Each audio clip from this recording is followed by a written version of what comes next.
مساء الفل على الكل. العالم خربان والاحداث مش هنلاحق عليها. طب نكلمكم عن اعصار هايكوي اللي في الصين والضحايا والخراب، ولا نتكلم عن الحرب الروسيه اللي مش عايزه تخلص وتخلصنا؟ سامعاك يا برنس اللي بتقولي نتكلم عن تعديل المؤسسات الماليه لتصنيف مصر الائتماني. هقول لك مش وقته، ده العالم فيه احداث كتير هتاثر على مصر وعلى كل بلد تقريبا. عندنا الشهر ده الاجتماع السنوي للامم المتحده في نيويورك، وعندنا كمان قمه السبعه وقمه العشرين وحضور الرئيس السيسي لقمه العشرين والاجتماع الامم المتحده، وليله كبيره قوي سعادتك. بس في ترند انا شايفاه مهم جدا مع قرب الانتخابات الرئاسيه الامريكيه، وهو ترند تدخل الصين في الانتخابات الامريكيه. طب بقول لك ايه، من غير تفكير ومن غير حوار جنى هتولعها نار.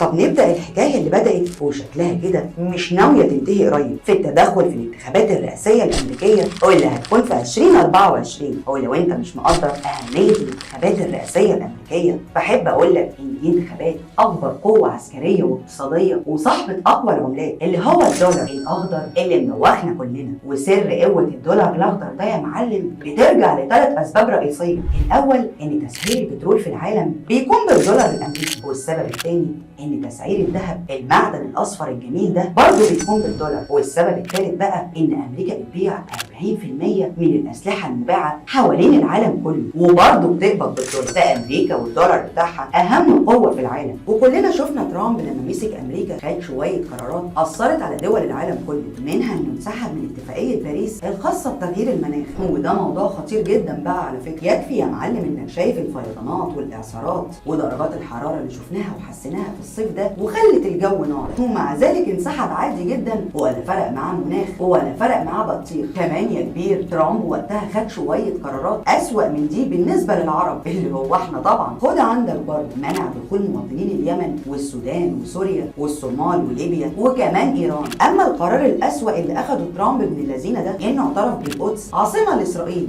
وامر ببدء التحضيرات لنقل سفاره الولايات المتحده في اسرائيل من تل ابيب للقدس. فهمت اهميه الانتخابات الرئاسيه الامريكيه ايه؟ طب فهمت يعني ايه دوله تقدر تتحكم في نتيجه الانتخابات الرئاسيه الامريكيه؟ شكلك فهمت، والله العظيم شكلك فهمت. شكلك فاهم يا نص. طب ندخل في الموضوع على طول ومن غير لف ولا دوران. مايكروسوفت عملت بحث علمي وخرجت منه بنتيجه، وهي ان الصين بتستخدم مواقع التواصل الاجتماعي علشان تاثر في نتيجه الانتخابات الرئاسيه الامريكيه اللي جايه واللي هتكون في 2024. وقال في البحث اللي نشره موقع شروق بلومبرج انهم اكتشفوا ما يعتقدون انها شبكه من الحسابات المزيفه على مواقع التواصل الاجتماعي، واللي طبعا بتسيطر عليها الصين وبتستخدمها علشان تاثر على الناخبين الامريكيين قبل توجههم للانتخابات الرئاسيه الامريكيه. وكمان بتستخدم في ده تكنولوجيا الذكاء الاصطناعي. الصين اول ما سمعت الخبر خدت ديلها في اسنانها وجريت تقول للناس كلها انا شريفه بريئه ولا يمكن استخدم الذكاء الاصطناعي في حاجات استغفر الله العظيم يا رب خبيثه. وطلع متحدث باسم السفاره الصينيه في واشنطن وقال بانها بتستخدم الذكاء الاصطناعي لإنشاء حسابات مزيفة على مواقع التواصل الاجتماعي مليئة بالتحيز والتكهنات الخبيثة، وإن الصين طيبة زيها زي الأستاذ كمال أبو ريا بالظبط.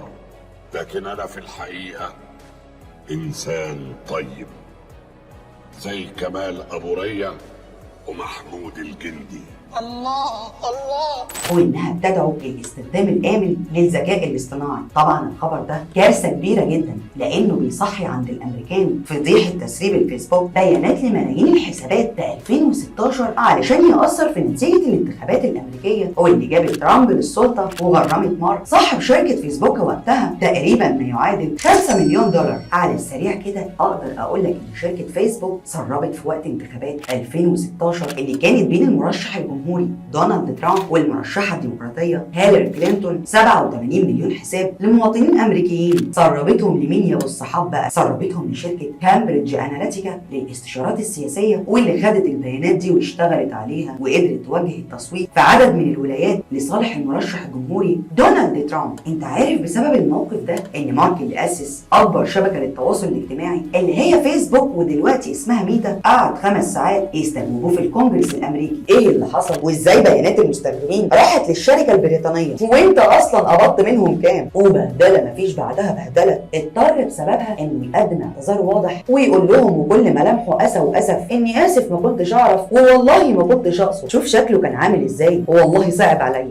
مارك ده اصله تقدر تقول عليه كده سفاح السوشيال ميديا. طب ليه الدراسه اللي عملتها مايكروسوفت عامله قلق كبير في امريكا وفي الصين كمان؟ ده علشان العلاقات بينهم اصلا متوتره وعلى شفا حرب هتولع الدنيا قريب. ولو في ادله اثبتت فعلا ان الصين متورطه في الحسابات بتاعت السوشيال ميديا اللي بتسعى انها تاثر في نتيجه الانتخابات الرئاسيه الامريكيه اللي جايه، فده هيخلي امريكا تتضايق وتضايق اكتر على الصين. ومش بس كده، دي هتستفزها اكتر واكتر بموضوع هونج كونج. كمان الموضوع مش هيقف لحد هنا، ده امريكا هتوصي مصانعها وشركاتها اللي ليها مقرات في الصين انها تنقل بره الصين وتروح دول تانية. وده كان مشوار بدأه الرئيس اللي فات حبيب الملايين الابيض المتهور دونالد ترامب، لما شاف ان الصين خطر ولازم يحزمها ويذلها اقتصاديا، فقرروا انه يدي حوافز للشركات الامريكيه اللي هتنقل مقراتها من اسيا وخصوصا من الصين لدول تانية. وطبعا سحب الاستثمارات الامريكيه من الصين هيخلق حاله من البطاله في الصين هتحتاج ل 10 20 قول 30 سنه علشان تحلها وتخرج منها على خير. الاستثمارات الامريكيه كتير جدا في الصين، وتقدر تتخيل حجمها في وجود مصانع زي ابل عملاق التكنولوجيا الامريكي،